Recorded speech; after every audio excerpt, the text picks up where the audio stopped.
Hey, Matt. I'll just put it over us. Yeah. I'm So sure yeah, he's this gonna was actually enjoy like, yeah, you can see my mouse. So from the, what is it, Stripe checkout or whatever on hellohelium.com, you have to hit the Solana Pay option, which confusingly is down at the bottom of the page and not at the top where like the okay. So you credit don't do card it from selectors within are. the app. Right. That's what I was screwing So up. So yeah, I this go to is, Hello Helium. All right, cool. I will do this when we get off. This is awesome, Joey. Thanks, dude. yep. And then you hit mobile, Yep. you connect your wallet, you do the whole thing. But Yep. like those were in there. So Okay. yeah, you could do Oh, whatever. rad. Wow. Yeah. Daddy's getting a new hotspot then. Yeah. Let's see if I can All stop right. sharing your screen so I don't. Let's see. There I we go. gotcha. Yeah, you'll Yeah. stop sharing it. Yep. Oh, cool. And then I guess that was maybe that's the last thing that we hit. Was I had noticed I was going through all my bank account and looking at my monthly subscriptions. Dude, there are like, actually I came up with a couple things. This is like a general announcement, is that Twitter seems to charge me for premium on mobile and on desktop. So I have two separate charges. One's for like $11 and one's for $16. It's not for another account. Well, I think Deep in State we pay for premium or whatever it is. I get charged twice for it. And when I was reading, it's like, oh yeah, Apple charges whatever they want to charge. So interesting, not a deal breaker, but interesting there. And then I have like 6 Google payment things. I have no idea what those are. And some of them for like old websites where I use Google, what is it, admin or suite. And Yeah, I don't yeah, have access to G Suite. emails anymore. Yep. And then Apple's got like 9 different subscriptions, and I can only see 2 things that I've paid for on my Apple side. So, and it may be that my wife is on the family plan and she has the other 8 or 9, but I think it's, I don't know. I saved myself just with the Helium thing. I saved myself $140 a month. But I went through the rest of it and I just like trimmed out $200 of subscriptions a month. One of the ways that I love to think about this, like a buddy of mine is like, if he makes like $10 or something, he'd be like, cool, tacos. Like, just like you convert it into the other thing that you're getting. But like $140, you just paid for like your Netflix, your Disney Plus, your Hulu, your like HBO, like that's all of those things, right? Yeah. Like, it's people, a big deal. Yeah. There was another thing I was an asshole about, and then I deleted the comment, is that this guy came on. He's like, hey, welcome to Helium, man. This is really cool. And I was like, oh, thanks for the welcome. And I was like, oh, Nick, don't be a dick. And I deleted it. I mean, it's the cool thing though, that like mobile is pulling all these new folks in and they're like stoked on it. So you love to see it. But. Yeah. I try not to be too much of an asshole, but I know it's in everybody. There's a lot of it. Get off of my lawn. Yeah.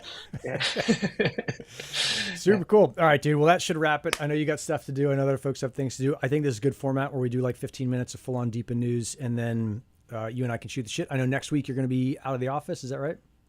Yep. Yeah. So no Joey next week. And I think Neil's covering the IoT working group for me. Okay. Thank you, Neil. Neil, you got this. Neil, you should come on. Let's do a show together. I should just run through the old guard. He can cover me here too. Yeah. We'll just do like a Neil week. God knows he's big enough. Oh, look, President Trump's here. Jesus.